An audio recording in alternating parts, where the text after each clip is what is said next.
бацхан үзэгчтэй тод зочны ярилцлага эхлэж байна. Тэгэхээр та бүхэндээ шинэ 7 хоногийн мэндийг хүргэе. Тэгэхээр юуны өмнө та бүхэндээ бас студид маань хүрэлцэн ирсэн зочноо танилцуулъя. Тэгэхээр бидний урилгыг хүлээн авч студид маань нэгэн хүндтэй зочин хүрэлцэн ирсэн байгаа. Тэгэхээр Мөнх тэнгэрийн онс гигантын мөнх сар бол хүрэлцэн ирсэн байна. Танд энэ өдрийн мэндийг хүргэе. За Монгол түмдээ ч гэсэн энэ өдрийн халуун мэндийг хүргэе. За баярлалаа. Тэгэхээр эрхэм үзэгчтэй тэгэхээр нэрнээс нь эхлээ та бүхэнд бас сонин содон санагдаж байгаа үзээ. Тэгэхээр Мөнх тэнгэрийн онс хэмээн нэрлэж байгаа. Тэгэхээр яагаад таныг чухам Мөнх тэнгэрийн онс хэмээн нэрлэх болов? Нэрнийхээ утга учирын талаас хоёулаа яриагаа эхлэе. За одоо миний би 2012 оны 6 сарын 17-ны өдөр одоо гинт одоо нэлээд хүчтэй тийм дотор муу гарч одоо би их хөлрөх тийм их сонин тийм үзэгдэл ер нь амьдралд байгаагүй тийм үзэгдэл тохиолдсон. Тэгээд тэр үед бол би Улаанбаатар хотод семинарт ирсэн байсан. Одоо цэцэрлэгийн багш нарын семинарт ирээд. Тэгээд оройн унтах гад ерөөс нь ойр хүрдгүү. Тэгээд намайг гар гээд байгаа юм шиг санагдаад би гэрээс гарсан. Тэгэрээс гартал ерөөсөө юу юуг бол толгой уудан татаад тэнгэр дээр Монгол өчөөр үг бичиж харуулсан. Тэгээ одоо тэрийг одоо өөрөө ирэхгүй би бүгдийн тогтоогоод одоо би одоо арай өөр юм харддаг байгаа даа гэд итгэхгүй баяхна нүдэн дээр илтээр бүр ингээ өсгийн цуглаад бичсэн. Тэгээд одоо тэрийг Монгол өчөөр бичсэн тэр үг маань бүтээл гэсэн үг байсан. За чи энэ бүтээл гэсэн энэ хөлгөнд суугаад өөртөө бүтээлч гэсэн нэр өгөөд энэ үлийг үлдэх ёстой гэж Мөнх тэнгэрийн онс түлхүүр гэж. Тэгээ тухайн үедээ би бол ойлгоогүй чухам энэ нэрийг юу хэлээд байгааг ч ер нь сайн мэдэж ухаарахад бас их тухайн үедээ хэцүү байсан л да. Тэгээд өглөө үүрээр гинтхэн нөгөө их өвдөд байсан би маань бүр өстө босвол гүн хараймаар болол бүр тийм их ачиг хөнгөрөөд тэгээд өглөө 7 цагт босоод наранд би дандаа 2 жил дараалан одоо төрмөн төвшин бай төмөн олон намгалан бай гэж өргөл өргөж ийсэн. Тэгээд одоо тэр өргөлөө өргөсөн чинь надад тэнгэрт гинтхэн луу гараад ирсэн. Бүр их цэлмэг тэнгэр байсан. Тэгэл бүр сун жагшаал тэгэл хөл гараа бүр хөлийн хүртэл хуруу мөрөний тоо мо тэрнүүд амны төвгөр одоо хонхор монхор гэстэй бүр амьд юм шиг баримлаар барьсан юм шиг ингэж харуулад тэгээ би одоо юу болоод байна гэл бүр их бодож эхэллээ л дээ. Урд өдрөний юм бичээд харуулчихсан тэр өдөр лөө харууллаа. Тэгээд эргээд орсон чинь дахиад гараа гэд ингээд бас нэг команд ирээд байхаа өөр ирэхгүй одоо оюун санаанд тэгээд гараад ирсэн чинь нарыг одоо доороос нь бүтэн солонг татцсан байсан. Тэгээд би бүр өстө гайхаж биширч бүр тэр солонгийн өнгөнд бүр өөрөө уусч одоо юу болоод байгааг мэдэхгүй ингэж манарсан. Тэгээд одоо чи бол Мөнх тэнгэрийн онсоо гэж. Тэгээд энэ зүйлийг утга учирыг олох гэж нэлээ одоо их твдэж одоо бас зүдэрч явсан. Өөрт одоо ирэх мэдээлэл маань тэр бүр их тод байгаагүй. Үе үеийн нэг хоёр үг хэлдэг. Үе үеийн нэг хоёр асуудал хэлдэг. Тэгээ нэг өдөр алхаж явсан чинь чи ингэж урууд ороо явах учиргүй. Өөдөө хар, тэнгэрээ хар, газар бүү шагаа. Чи бол эрх тэнгэрээ эзэн хааны элч төлөөлөгч гэж намайг бүр ингэж хэлж нурууц их одоо чээж одоо дээшээ чи бол босоо Монголын одоо түлхүүр гэж. Тэгээд би онс гэдэг үгээ түлхүүр гэж тайлсан. Тэгээ тэнгэрээс өгөгдсөн нэр маань бол эхлээд онс гэж намайг буулгасан. Тэгээ онс гэхээр би нэг юмыг татаж онгойлгох юм байна гэдэг ямар ч байсан тийм нэг оюундаа тэгж нэг бодол тест. Тэгээд тэрнээс хойш үргэлжлээл ингээл зүүдээр янз янзын тамга үзүүлээл тэгэл янз янзын дүрс үзүүлээл янз янзын бурхан харуулаад тэгэл өглөө босгод тэр маань ерөөсөө яг ингээл цаасан дээр зурхад байж идэг. Ерөөсөө эвдэрхгүйгээр тийм баттай тийм зүүднүүдийг нойронд авч эхэлсэн. Тэгээд 2 сар одоо би өөрийгөө Мөнх тэнгэрийн түлхүүр онс юм юу хийх ёстой юм бэ? Яах ёстой? Надад тэрийг хэлж өгөөч гэж би одоо 2 бүтэн сар гуйж одоо өөрийгөө оюунтай ноцолцсон байдаг. Тэгээ ноцолдоод ирсэн чинь нэг 2 сарын дараа гинтхэн их эзэн хааны өвлгийн хутгийг танд өглөө гэж хэлж байна. Шүн унтах гэжсэн чинь тэгээ хэд хэд давтаад хэлэхээр тогтоочлоо гэд. Тэгээ тухайн үедээ нөгөө юм анзаардгүй чи яагаад хутга өгж байгаа юм бол доо гэд ингээ мясны хутга гэд би ойлгоод хариу өгөхгүй юу. Тэгсэн чинь хутга мясны хутга шээ. Өвлгийн дээд хутга гэж. Тэр нь ямар хутга гэж засч хэлсэн. Тэр нь одоо өвлгийн дээдийг хутга гэж хэлдэг юм бэл. Би болохоор гутаг гэл ингээд ороод ирэхдээ зэрэг гутаг мэснэх гэж ойлгосон чинь надад хариулаад гутаг мэснэ гутаг биш ээ. Өвлгийн дэд гутаг гэж засч тэгж 3 удаа хэлсэн. Тэгээд огтоочлоо гэд унтцсан чинь өглөө босоод байдаг нөгөө үг маань алга болчих. За одоо энэ хайчдсан бол да би нэг ямар ч байсан надад юм хэлсэн би одоо тэрийг 1 2 өгөл орж ирэл бүтэн өгүүлбэрээр орж ирдгүү дээ. Тэгээ өглөө босоод өргөл өргөчөөд ороод ирсэн чинь тэр өдөр 7 сарын 19 өдөр байсан. Ороод ирсэн чинь их эзэн хааны өвлийн хутаг танд өглөө гэд бүр дахиад тод хэлсэн. Тэгэл би тэрийг нэг дэвтэр дээр ингэ тэмдэглэж бичиж аваад он сар өдөр цаг минутад бичиж аваад тэгээд тухайн үед нь тэгэл өргөл мөргөл ажилдаа болол мартцсан явж исэн чинь гинт 11 цаг үед л бүр нүд ингээл дараад бүр харанхуй ингэж нүд аниулж байгаа л нөгөө бүх зүйлийг чи хэлээд байна. Надад юм харуулаад хэлээл тэгмүүд гинтхэн санаанд би нэрийн үнэхээр Чингис хааны түлхүүр юм бол тэр хүнийг надад харуулаач тэгвэл би итгэе гэж одоо өөрийнхөө юута тэр ирээд байгаа мэдээлэлтэйгээ би одоо бүр тэгж улаарч эхэлсэн. Тэгээд тэгж эхлээд нөгөөтгөө дахин асуугаад байсан чинь яг надад нэг 32 3 настай л байх тийм одоо хаан хүний дүр зургийг бүрстөө нүдэн дээр одоо ч миний нүднээс тэр дүрх нь гарахааргүй тийм их сайхан дүрхийг энэ бол эзэн Чингис хаан гэж надад харуулсан. Тэгээд тэрийг харсны дараа надад 5 9 гэсэн 2 тоог хэлж өгсөн. Тэгээ 5 гэж юу вэ гэсэн төв дэлхий гэж 9 гэж юу хэлвэ гэсэн бахархал төв дэлхийн бахархал гэж. Тэгээд энэ 2 тооны учрыг олох бол одоо надад даалгавар эхлээд ирлээ. Тэгээд асуугаад байсан чинь 59 дугаар сургууль дээр очих гэж байна намайг. Тэгээ би 59 дугаар сургууль гэж хаана байдаг вэ гэд асуугаад байлаа хариу ирдгүү хэд тонлоо. Тэгээ байжсэн чинь хаан улд өргөт байдаг гэж байна. За тэр ямар учиртай сургууль вэ? Би тэр сургууль дээр очиж яах ёстой вэ гэсэн. Тэндээс нууцын тайллаа ол гэж. Тэгээд би тэр 59 дугаар сургуулийг нь сургалаад байсан Төв аймгийн Үлзийт хороолт байдаг сургууль байсан. Тэгээд тэр сургуулийг надад тархины саажилттай хүүхдийн тусгай сургууль байсан газараа чи тэр газар очих ёстой. Их эзэн Чингис хаан онгоо дуудаж байхад очиж үзэх нь зөө гэж намайг бүр очих ёстой гэдэг даалгавар өгсөн. Тэгээ би нөгөө газар нутгыг мэдэхгүй шүү дээ. Би өөр хангаа хүн гинтгэн л хотод ирэл ийм даалгавар авчихсан. Тэгээ тэрний өмнө хаанаа ол гээл тэр хааны тухай надад мэдээлэл өгчихсөн. Бас хаанаас болох юм байгаа тухайг нь мэдэхгүй бас нэлээ явсан. Тэгэл зураачаа ол гээл дараагийн даалгавар ирсэн. Тэгээд тэр зураачийг маань одоо Улаанбаатар хотод байгаа гэд би тэгээ Улаанбаатарт байгаа тэр түмэн хүн дотроос би хаанаас олох вэ гэж асууад уран зургийн галерейд очив. Тэр хүн 56 настай намхан би нуруутай цагаан устэй тэр нүдэндээ жилдээ жижигвтер хүн байгаа гэж бүр харуулж. Тэгээ тэр хүнийг олохын төлөө тэр 59 дугаар сургуулийг олохын төлөө анх би одоо нутаг орноос Тэнгэрийн даалгавар биелүүлэх гэж хөлгийн жолоог энэ Улаанбаатар хот руу залсан байдгийн. Тэгээд бүр хэдний өдөр би олох ёстой вэ гэсэн 8 сарын 23-ны өдөр. За тэгвэл хэдэн цаг хэдэн минутанд очивол би тэр хүнтэй тааралдах вэ гэж. Тэгээд 11 цаг 40 минутаас 1:40 хооронд очив гэв. Тэгээ ороод ирсэн нөгөө ах чийсэн байна.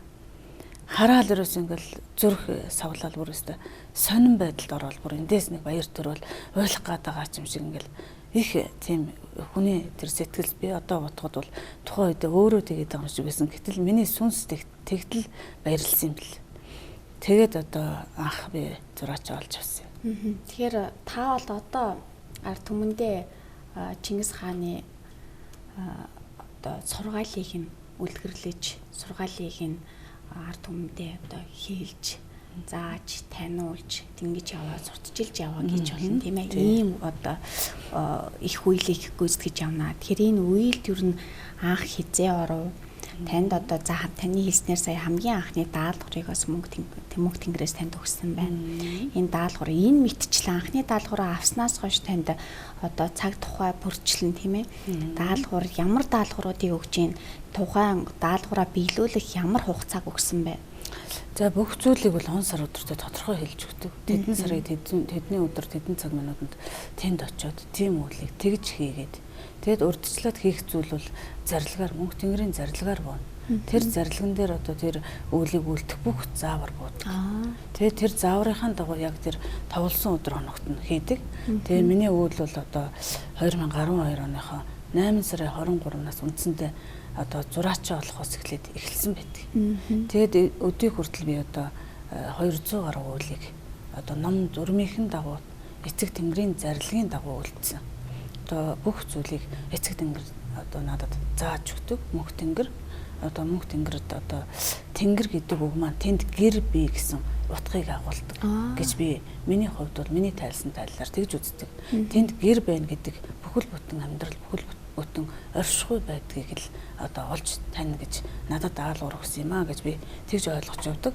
Тэгээ Монгол түмний дээр агуу суухан байгальтай оршдог, газар дэлхийдээ уул усандаа оршд юм байлээ. Тэгээ тэр бүхнийг одоо нэх энэ нэг сайхан эрхийн давуу эрхийг надад олгож өгч 3 жилийн дотор энэ үлийг эхний үйл шат буюу 3 жилийн дотор энэ үлийг бүтээ одоо тэгээд 3 жилийн дараа аяндаа чи нууцхан дэлгэж ард түмэндээ их хаана залах болно гэж ингэж одоо надад бүх зүйлийг эртнээс өгсөн байдаг. Тэгээд одоо болох бүх зүйлийг урьдчилаад надад харуулдаг.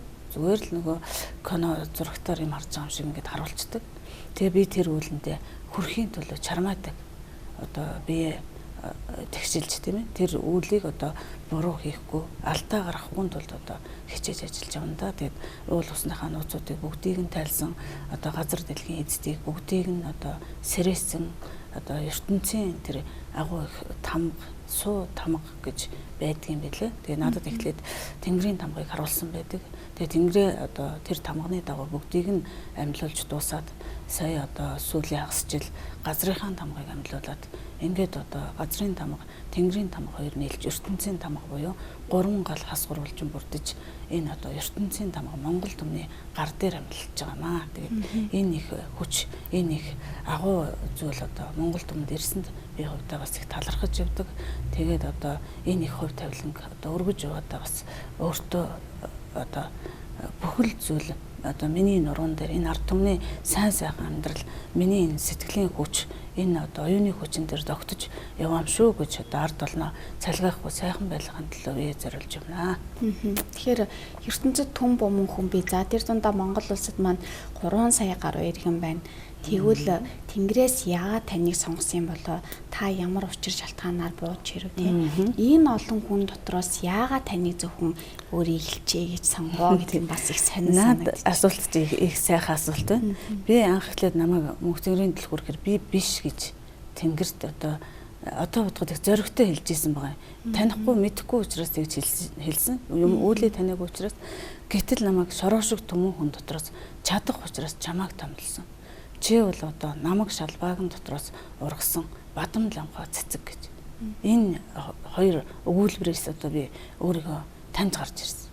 Ер нь би таних ёстой юм байна. Нээр нь би энэ шороо шиг түмэн олон хүн дотроос чадхал ёстой бол би чадхал ёстой шүү дээ гэдэг энэ их хатуу даалгаврыг бас өөртөө өгсөн. Ер нь энэ л миний одоо тулгуур багна байсан. Тэгэл би чадна гэдэг итгэлийг л өөртөө суулгахын тулд өөртөөгөө ингэж яасан. Одоо бүх оюуна зөв замыг нь олохын тулд өстой хичээж зүтгэсэн. Одоо энэ 3 жилийн хугацаанд надад бүх зүйлийг сургалаа. Тэнгэр өөрөө л хичээл заадаг.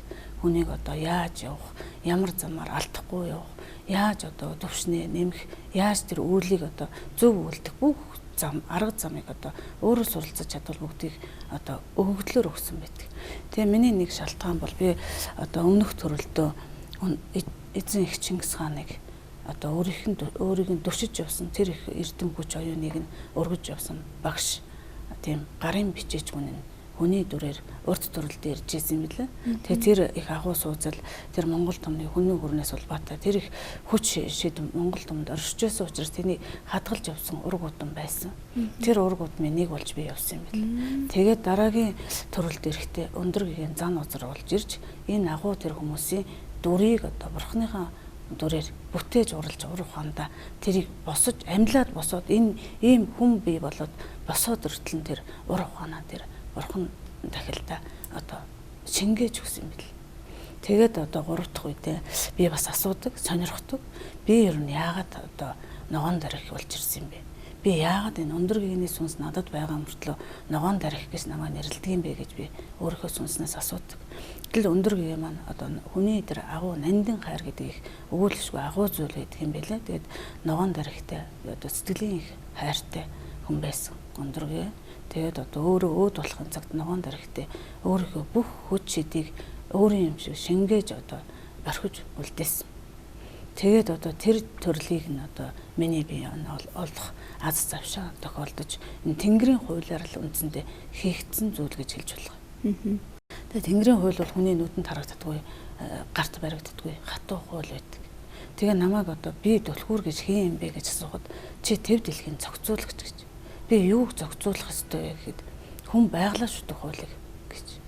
Чи өөрөө одоо өөрийгөө хайрладаг шиг Монгол хүн бол байглаа хайрлаж чадах юм бол Монгол энэ ертөнцид одоо оршин тогтнох их үүдийн эзэн байж чадах учиртай маа гэж ингэж одоо миний үүрэг ер нь одоо энэ ертөнцид ирсэн тэр даалгавар тангарагыг одоо бүрэн дөөр өгсөн байдаг. Тэгээ надад гэнтхэн нэг өдөр л чамд өндөр гэнэ бүх зүйл байгаа гэж хэлээд би яахаараа юу байдгийг бэ гэж бас асууж нэлээд олон удаа сэтгэлээ чилээж исэн. Үннийг нь олох гэж. Тэгээд тэрийг үннийг олох гэхэд одоо чиний 13 дахь үеийн эмэг их өндөр үеийн зан үзрийн ичи байсан гэж хэлдэг. Тэгээд одоо тэр үр гудам тэрнээс тэр гараад энээс энэ төрөөд ингээд үеэр нь бүр бичүүлээд өөрөө ирэхгүй бүр хэний ч хараагүй тийм сонин төв бичүүлдэг юм бэл. Тэрийг би бичиж тэмдэглэж авсан байдаг. Тэгээд одоо тэрний дагуу тэр хүний тэр агуу зүйлийг олохын төлөө би зүтгэж эхэлсэнтэй. Тэгээд намайг одоо төхөн хийдэд очих хэрэгтэй. Чи тэр төхөн хийдэд очиж өндөр үеийн үлдээсэн бүх зүйлийг тэндээс чи олж аваа гэж тэгээд хөлгөн жолоог төхөн хайрхан руу анх удаа залсан. Та одоо бас ард түмэндээ Чингисийн одоо сургаалыг Тэнгэрийн зарлигийг бас таниулж яваа хүн. Тэгэхээр би бас таны нэг тэр Тэнгэрийн зарлигийг таниулах тэр үйл явдал дээр бас очиж ийсэн. Ингээд бас таныг харж анзаарч хахад та шүлгэлж байгаа мэт ярьдсан байлээ. Тэгээ энэ их шүлгийг одоо цээжилсэн болов аль эсвэл одоо хэр их хугацаа зарцуулсан болоо гэж их би сонирхож байсан. Тэгэхээр танд одоо энэ бүх мэдээлэл тийм ээ энэ бүх зүйл хаанаас орж ирээд байна? Эсвэл таны дотроос ингэж өөрөө ирэхгүй орж ирээд байна уу? Эсвэл та бүгдийг одоо миний бодсноор тэ цээжлээд яваад байна. Энэ зүйл маань одоо миний сүнсний төвшөнд байсан бүх мэдээллүүдийг өөрийнхөө одоо сүлд буюу энэ өөрийнхөө амьтаа холбосны нууц тэр байна. Тэгээд энэ маань одоо шууд Тэнгэрийн одоо туйлс гэж нэрлэдэг. Надад туйлс гэж хэлдэг. Үргэлжид тэг шүлгэлдэг. Тэгэд Монгол үгийн сан барагдахгүй агууг би одоо мэдэрч байгаа байхгүй. Урд өмнө бол би зөвхөн энгийн хүн шүү дээ. Янз бүрийн шүлэгч ажил гэж аваа юм болно одоо. Гэтэл одоо бол би хэдэн ч цагаар тэрийг өглөө 8-аас эхлээд оройн 8-д дуусгасан ч би уншиж л байдаг.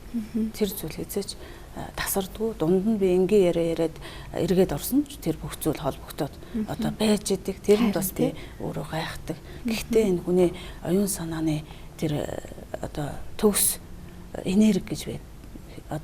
Одооны шинжлэх ухаанаар ярьдаг бол одоо сүнсний энерги буюу дээд сансрын энергитэй холбогдсон тэр холбоос гэж бас тайлдаг юм шиг үлээ. Би бодохдоо бол энэ миний сүнсний мэдээлэл эргээд ирсэн учраас би энэ зүйлийг төвөггүй тайлд юм байна л гэж боддог. Тийм төвөггүй тайлдаг маш энгийн үгээр тэ нэг хүн дайлдрам нэг энгийн үг мөртлөө дайлдрам нэр ингээд юм бодоод ухаарам тийм их сайхан үгүүд энд оршиж байдаг. Бас их гайхаж идэг л да бас өөртөө гайхдаг. Гэхдээ энэ зүйл бол надад миний сүнсэнд байсан хүч надад ирсэн учраас би энэ зүйлийг одоо хийх нь гарцаагүй байсан юм байна гэж одоо өөртөө итгэл өгч ингэж явж байна да. Тэгэхээр та бас монголчуудын сүнсийг засах гэж ирсэн нэг даалгавар нь бол сүнсийг засах гэж ирсэн гэдэг. Тэгэхээр ер нь яаж засах ёстой юм бэ? Ингэснээрээ эргээд бас монгол хүмүүнд тийм ээ ямар ач холбогдолтой юм бэ? Одоо монгол түмэн их гэгэн оюунтай ард түмэн юм. Би одоо тэгж харж байгаа. Маш их гэгэн оюунтай ард түмэн. Гэтэл энэ маань одоо амьдралын явцад нийгмийн одоо янз бүрийн ороо босгоо энэ цагийн аясаар хүмүүсийн одоо оюундаа авсан хэд их ачаалал сүнсний тэр агуу төвшнийг нэвдсэн юм гэж ойлгож байгаа.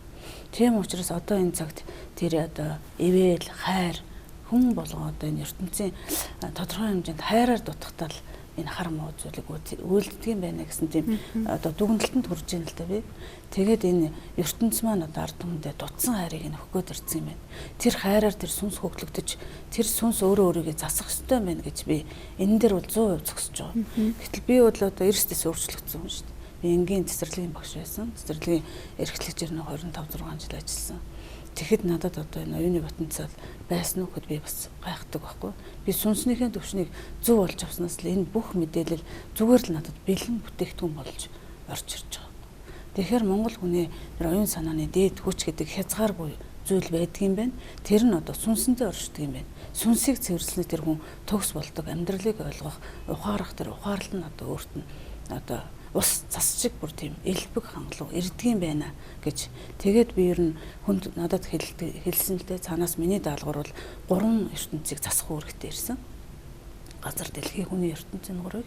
Тэгээд эндээ би миний одоо харахад Монгол түмнийхэн төлөө боловч төв дэлхийн төлөө ирсэн би. Хүн төрлөختнийг одоо засаж дөхнүүлж аварж ин 100 цагийг дарах элч буюу арай бол бурхны одоо лүндэн бурхтын лүндэн газарт бууж байгаа тэр цагийн эзэн болж одоо эзэн Чингис хааны гуйлтаар ирсэн хүн гэж намайг бол одоо сүнсний мэдээлэл маань тэгж ирдэг. Тэгээд энэ цагт бол монголчууд ер нь л ертөнцийн эзэн байсан. ертөнцийг эзэгнэх тэр хүч нь Монгол түмний л одоо энэ хөх тамганд оршиж байдаг.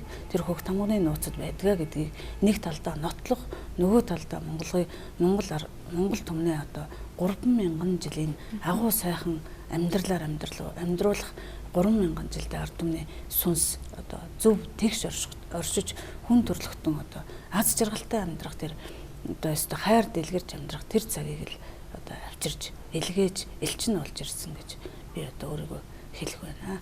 Тэгэхээр ертөнц ийм их олон түн бомон хүнтэй тэгээд ганцхан монголчууд биш дэлхийн ертөнцийн бүхий л хүнийг одоо сүнсийн засах ийм үүрэг даалгавартай хүн бол та байна. Тэгэхээр та цорын ганцуу аль эсвэл тантай ижил төрлийн ийм үүрэг даалгавар авсан хүн бас бий юу? Байлгүй яхан. Энэ ертөнц болгонд одоо илч гэж ирж байгаа. Тэр хүмүүс одоо өөр өөрийн үүрэгтэй, өөр өөрийн зорилготой, өөр өөрийн хийх тийм тодорхой үйлдэл ирдэг. Тэр бол одоо гарцаагүй одоо энэ мөнх тэнгэртэй ер нь одоо хүний шүтэлцээ гэдэг мөнх тэнгэр газар хоёр байгаа шүү дээ.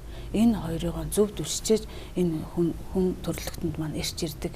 Хүн төрлөختөнд тэр тэгш байдаг. Тэгээд одоо Монгол түмнийг ер нь бол миний харж байгаагаар бол Монгол түм бол тэнгэр уг язгууртай. Язгуур нь байгаа учраас монголчууд илүү хүчрхэг байх тийм одоо тэнгэрийн хуйлтай, хуулинд захирагдсан ард түмэн юм а гэж би илүүчилж харж байгаа.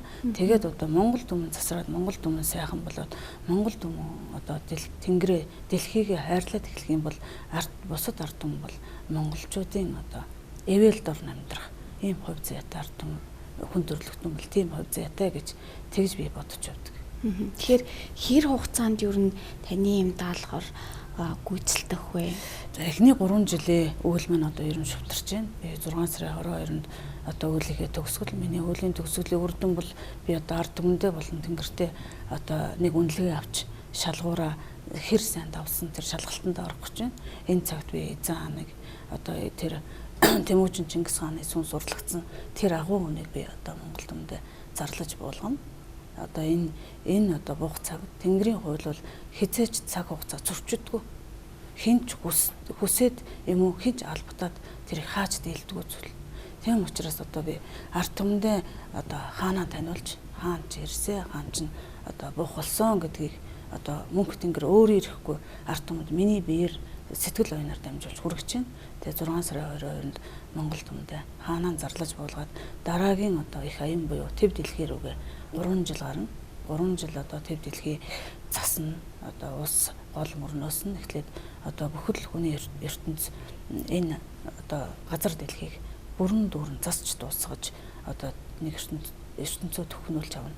Тэгээд тэр хүн төрлөختнийг одоо сэтгэлийн тэр их хүчээр нь тэр их оюуны хүчээр нь сэрж болох тэр сүнснийх нь хүчээр одоо Монгол түмнээ дагуулах тэр их хүчийг нөхөх гэж 3 жилийн хугацаа өгсөн би. Тэгээ энэ хугацаанд Монгол түмэн хамаг Монгол улс болох ёстой юм.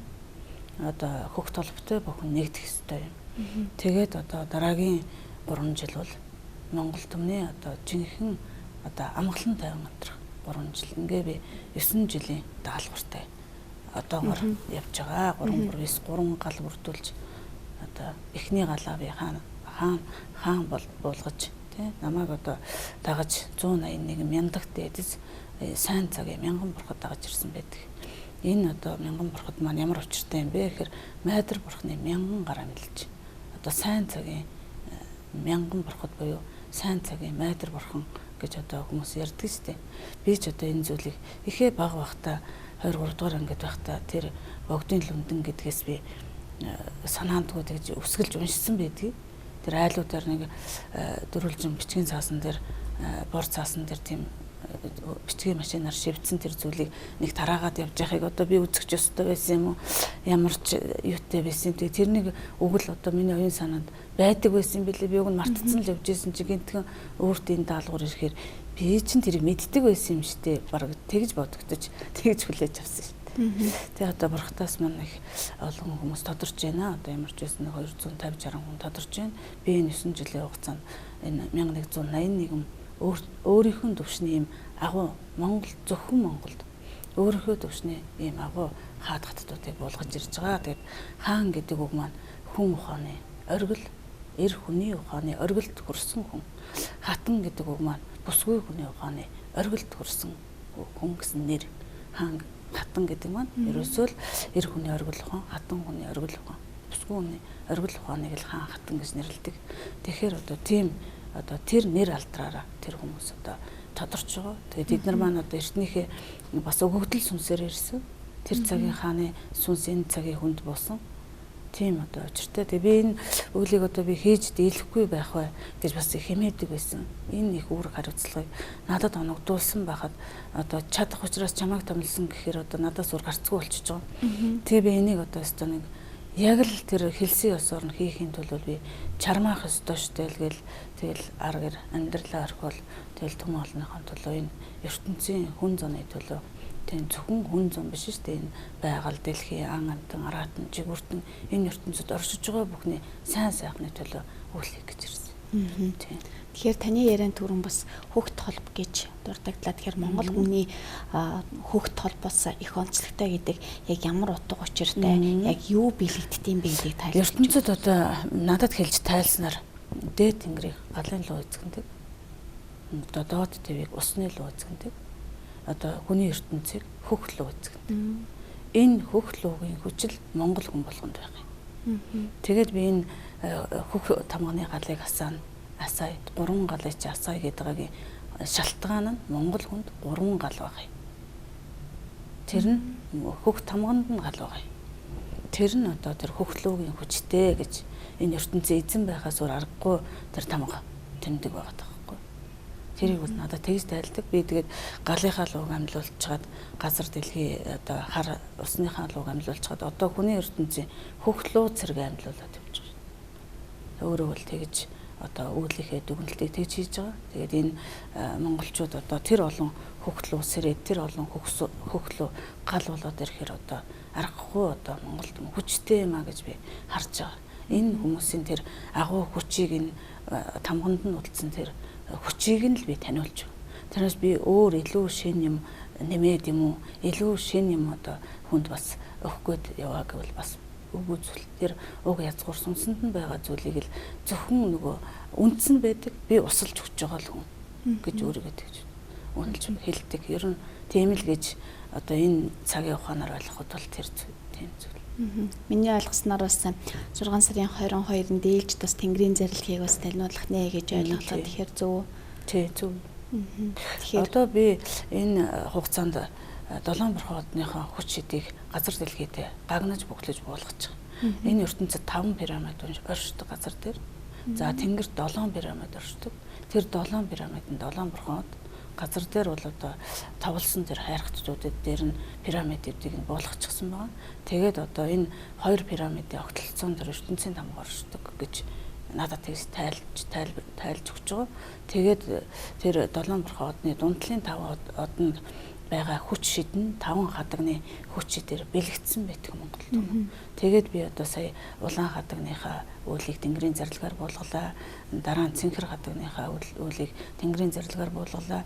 Дараа нь одоо ногоон хадагныхыгаа, дараа нь цагаан хадагныхыгаа, тэгээд шар хадагных гээд ингээд 7 бурхуудны 5 пирамидыг босгочод байж байгаа. Одоо энэ сарын 25-ны өдөр UB баласт одоо 6 дахь одныхаа хүчийг буюу одоо энэ алтан соён болохын хүчээр тэр одоо агуу тэнгэрийн зарлиг болгоно.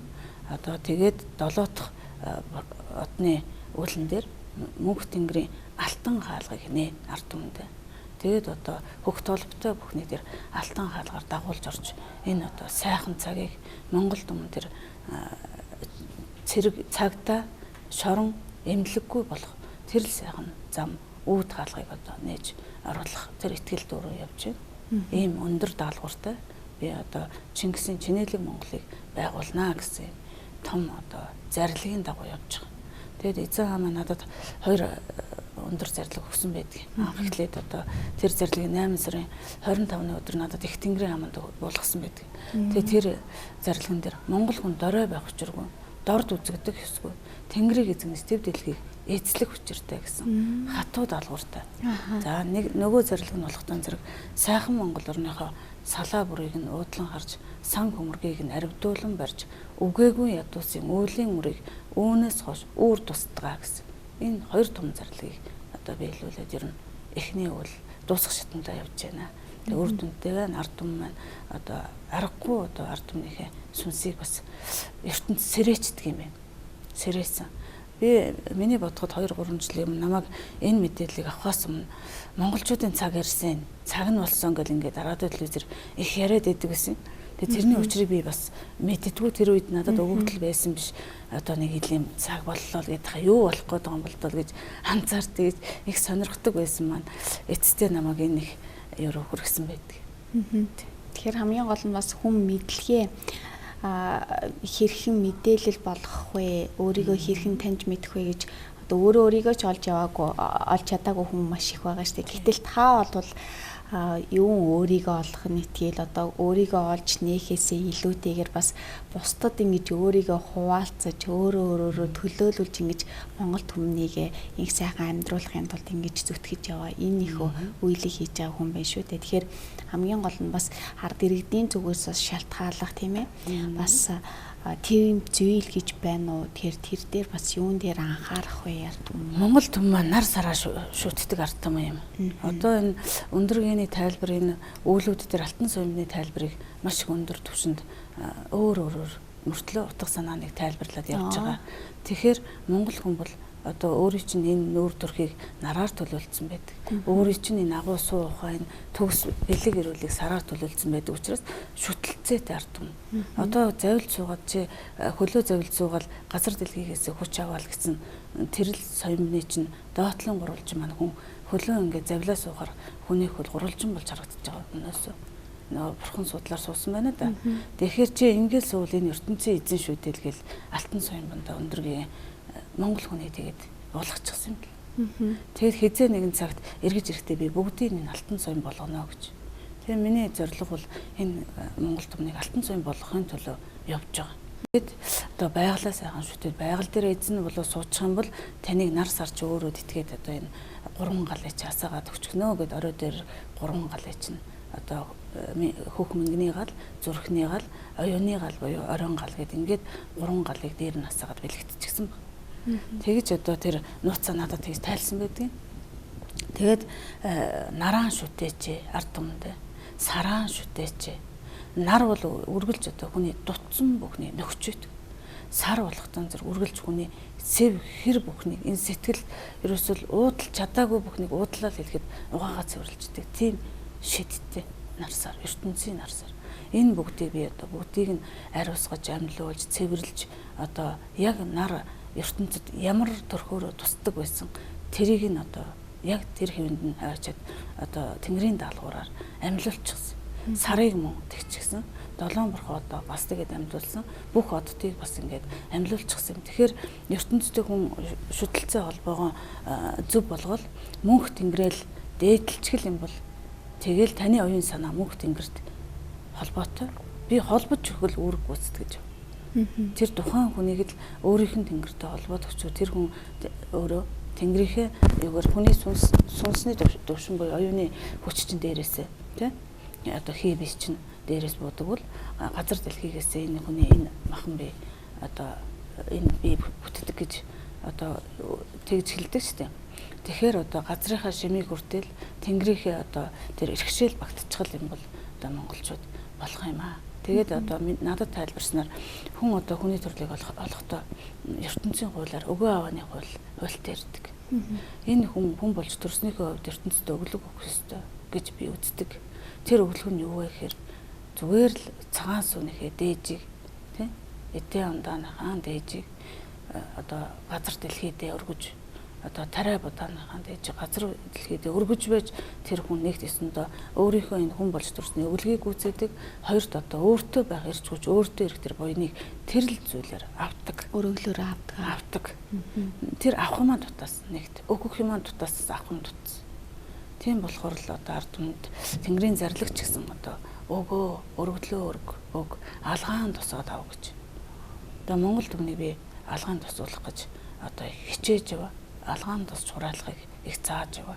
Монгол хүн бол энэ алгандаа өргөлчийн одоо тэр гурван гал чинь энэ алганы хонгорт одоо асаж бадарч өөрт нь мэдрэгдчихэд тэрүүгээрээ хэрсвэ гаргаж чаддаг, тэрүүгээрээ өөрийгөө одоо хариуцгаж өөрийнхөө хүчийг авч чаддаг тийм арт түмэн юм байна гэж би утгачилж одоо тэгж бас ойлгож байгаа. Гэтэл одоо нөгөө шашин талаасаа би буруутгах гээгүй, намайг бол одоо аль шашныг буруутгах гэдгүү бүгд л яг энэ тэнгэр гэж юу байдаг вэ? Энэ мөнх тэнгэрт хүрэхийн төлөө тэр бүхэн одоо үйл ажиллагаа өөрсдийнх нь одоо зам мөрийг чиглүүлж яваа. Гэтэл Монгол түмэн бол өөр арт түмэн юм байна. Хизээж ингэж алгаа хавсардаг. Алгаан дэлгэж байж гэмээр юм олж авдаг. Алгаан дэлгэж байж гэмээр ертөнцийн одоо хүрдэг тийм арт түмэн юм байна. Тэгэхээр алгаан одоо дэлгэ ингэж бишээ. Ингэж дэлгээд хувьгшгээ аваач. Тэгээд дээшээ харж мөрөгдөг арт түмэн юм байна.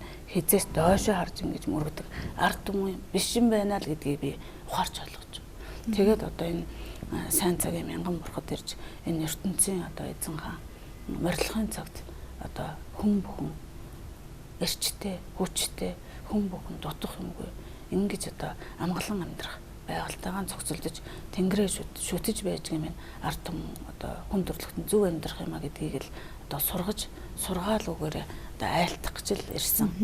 Тийм тэрүүгээрээ одоо хүний оюун санаанд хүрч өөрт нь байгаа тэр эрдэнсийг л удалж өгч өөрт нь байгаа тэр алтан авдрыг л би зүгээр л нээж өгөл тэр л арга замыг хайж.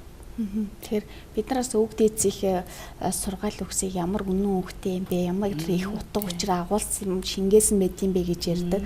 А гэтэл ингээд та хоёр дөнгөж энэ хүн хугацаанд ярилцахад бас зах зугахаас нь танаас эхлээл ингээд би мэдэрч байна л да. Тэгэхээр энэ 6 дугаар сарын 22-нд бас энэ бүх одоо мэдээллийг тийм ээ илүү дэлгэрэнгүйгээр нь одоо авъя, тантай илүү их одоо ойр уулзъя гэх юм бол 6 дугаар сарын 22-нд болох энэ Тэнгэрийн зарлаг дээр бас уулзаж болох нэ тийм ээ. Тэгэхээр хоёулаа бас яриагаа энэ зарилгынхаа талаар бас үзэгч олондоо таниулъя. Юуны учир бас тантай мэдээж уулзахыг хүсэж байгаа маш олон иргэн байгаа, маш олон хүмүүс байгаа. Тэгэхээр энэ иргэдтэй бас мэдээлэл өгөөд хоёулаа яриагаа өнөрлөе тийм ээ.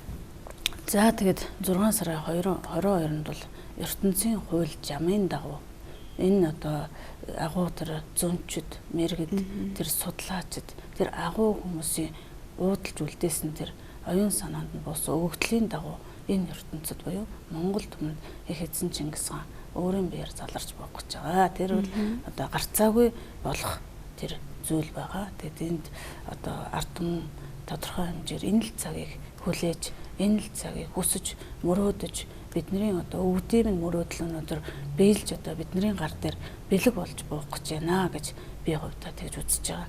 Тэгээд одоо Монгол түмэнд тэр дутсан бүх зүйлийг ертөнц өөрөө бэлэглээд ирчихсэн. ертөнц өөрөө ард түмэндээ өгөх өглөө надаар дамжуулж өгч байгаа. Тэгээд миний өглөгт багтаж тий миний энэ өглөгт одоо яаж игээд зорж ирж энэ их өглөгийг би хүртээсэ гэж хүн болгоныг асрал тэнгэрт алагчлал байдгүй гэж арын хаалга гэж байдгүй гэж надад сургадаг. Би тэрийг маш их үнний ортой зүйл гэж одоо энэ 3 жилийн их үйлийг үлдэхдээ бас бодож явлаа. За тэгэхээр танд маш их ялалаа.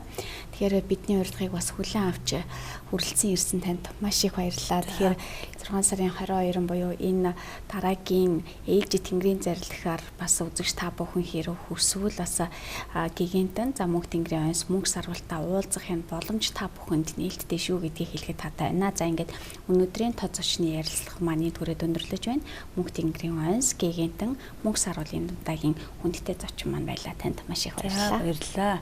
Энэ агуу сайхан мэдээллийг амжиж одоо бас нэвтрүүл дамжуулж өгсөн танай хамт олон танай байгууллагын одоо ажилчин албан хаагчид та бүхэнд одоо мөнх тэнгэрийнхээ өмнөөс болон их хааныхаа өмнөөс бас энэ өөрийнхөө өмнөөс одоо сайн сайхан бүхнийг хүсье өрөөё. За баярлалаа. Тод зочны ярилцлага энэ түрээд өндөрлөж байна.